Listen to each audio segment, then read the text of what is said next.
oh, my dad married somebody else. I don't like her because my dad married her. It got to be some other narrative that's given. And we as women, as mothers of these children, we can feed into that narrative, or we can change the narrative.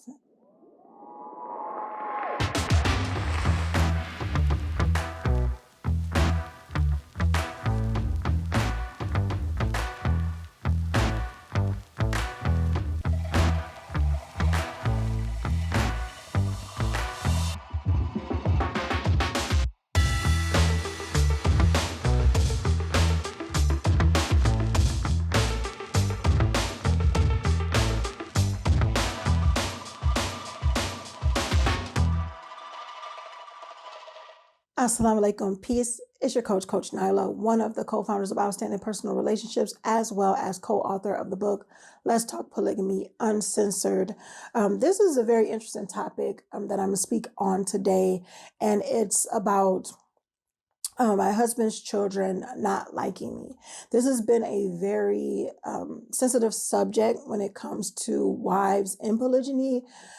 And that doesn't matter. It doesn't matter whether you're an incoming wife or whether you're an initial wife, because your husband can have children by the incoming wife too, and then that can become a problem if you have a feeling, or not just having a feeling, but if you start picking up on energy that her children or his children with her do not like you. And why is that important? Well, it's important for the benefit and the growth of the family, the congruency or the connection of the family. Not that we as wives have to tiptoe over or tiptoe around the children of our husband. That's not what I'm saying here. What I'm saying is that being able to understand what is going on, being able to connect in some way, shape, or form, or also being able to have this conversation with your husband about the energy that you're picking up or what is going on, so he can have the conversations that he needs to have with his children. Because when it all comes down to it, you are still his wife. Not only are you his wife, you are an adult. Even if he has adult children, when it all comes down to it, the betterment of the family comes in the form of respecting each other. So why I decided to do this video, because I felt that type of way when it came to my bonus children. And I always call them my bonus children.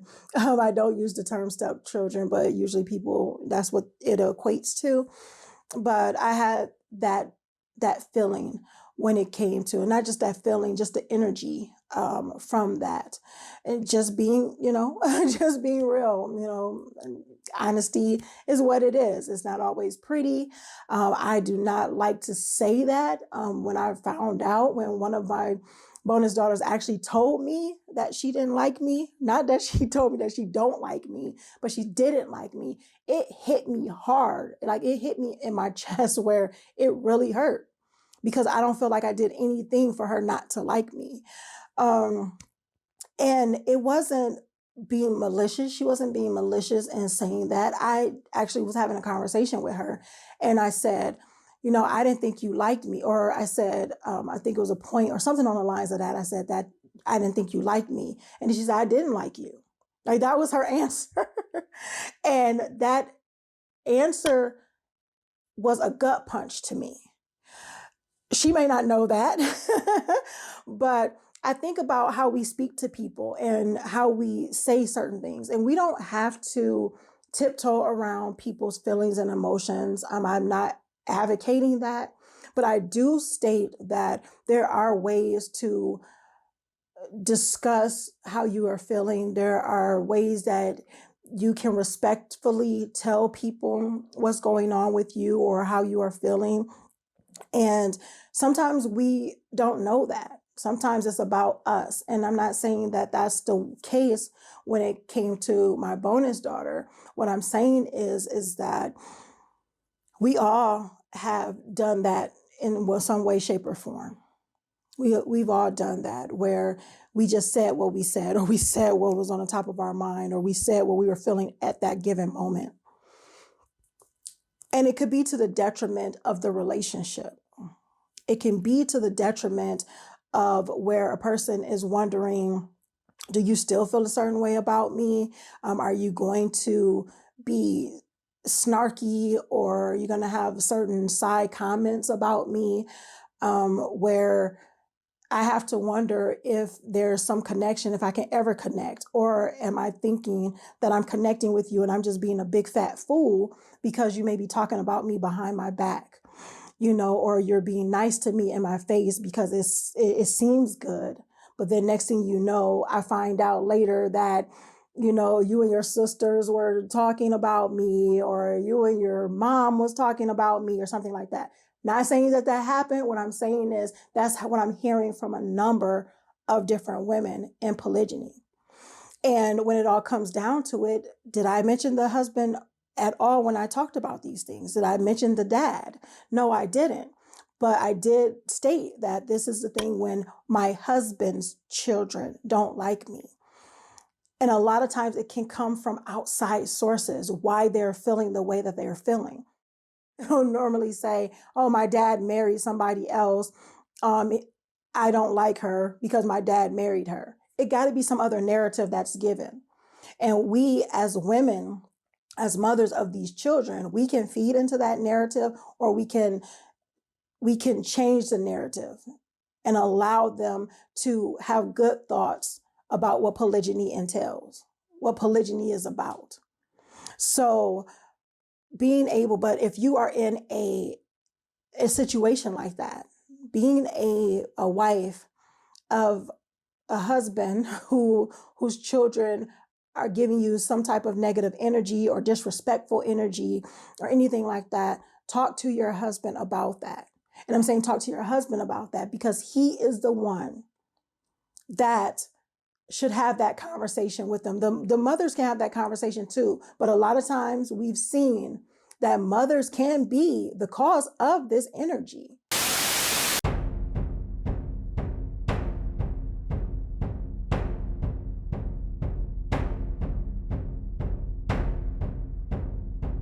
Hear ye, all my fellow wives in polygyny and polygyny wannabes. Come closer, a little bit closer. Okay. Do you really want fulfillment in your marriage? Do you want to stop the feeling of guilt because you married a married man, or because you want to marry a married man?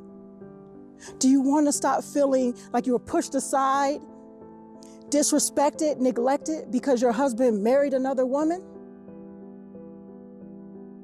The solution to these feelings and others lie with being intentional and courageous communication, as well as embracing your identity.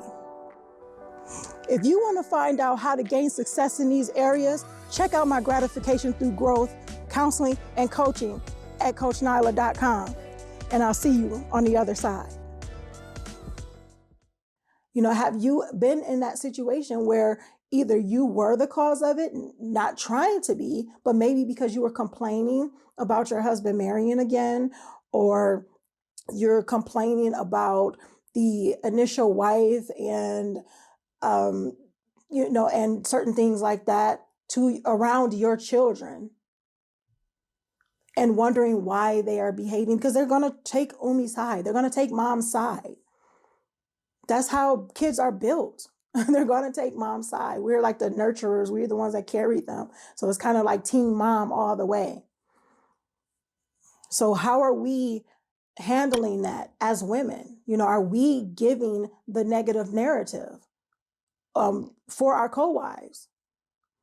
Are we allowing our children not to have these healthy relationships because we may have said something, done something, scoffed, teased, talked about, did something negative in the eye or in the light, or I can't even say light, in the dark or whatever, of our co-wife, which is allowing them to feel some type of way. Do we have other people on the outside giving that information? And then we are not checking that information. We are not allowing our kids to see that people are going to spread rumors or people are going to do something dirty. And even if, and I don't want to really put this out, but we're just going to be real with it, even if she is whatever people are saying she is that up to us to tell our children these type of things for them to behave a certain way? Or can we as parents be protective of them and speaking to our husbands, because this is his wife, about what she may be, what her energy is looking like around the children? What I can say, as far as my experience, is that I've never put myself in a position, and I can say I never put myself in a position, meaning that I was not giving negative vibes to my bonus children, because I always saw them as my babies. I always, and not to take the place of their mom at all. What I mean is I see other people, my sons, my children's friends as like my babies. And all that is that I am a nurturing being to them, that I'm there for them when they need some nurturing, when they need someone to talk to, when they need someone to listen to. So because I've always had that mentality, that will always show up in my energy.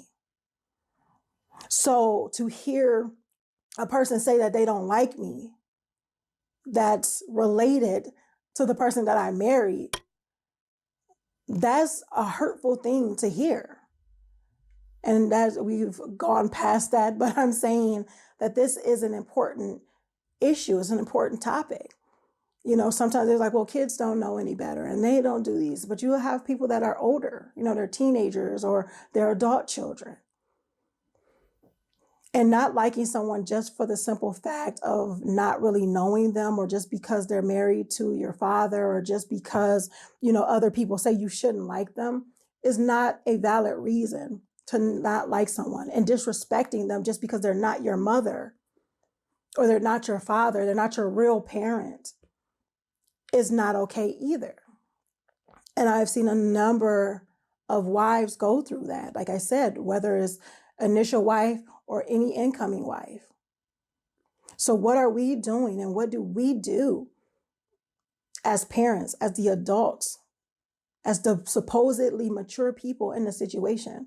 Well, first and foremost, we have that uncomfortable conversation, and we have the conversation of what respect looks like. And if you're having any issues, who you should go to. And as a wife, we should be able to talk to our husbands about what this looks like without being accusatory and without being whiny and complaining and, you know, exaggerating the narrative or anything like that. I understand things can hurt, and you want to be accepted. You want those who are offspring of your husband to be accepting of you. However, you didn't marry them, you married him. But of course, you want the family to be fulfilled. You want them to be connected. You want it to be a strong family. I understand that. I'm that person too. So being able to have those conversations is very, very important. So that's one of the main things to do. Also understand that they're going to feel the way they feel. Don't force it. It is what it is. But don't allow that to take away from the goodness that's you. You don't have to shuck and jive, do a dance or entertain anybody to get the likes. Be you, continue to grow, have the healthy conversations, even if those conversations are uncomfortable. And inshallah, God willing, everything else will fall into place. I hope you guys got some great information from this video. I had to put a little bit of vulnerability out there because I remember what it felt like when I heard that. And then it causes you to question, you know, how your bonus children really feel about you when you are pouring so much love into them.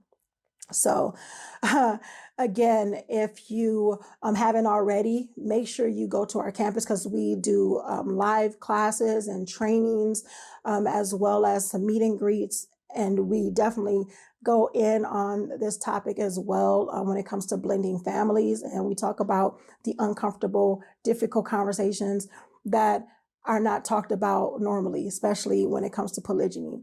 So you want to find out more information about that, go to oprcampus.com. And inshallah, God willing, I will see you in the next video. Make sure you are growing intentionally, loving fearlessly, and connecting on a higher level every single day. And I will see you in the next one, inshallah, God willing. Assalamu alaikum. Peace.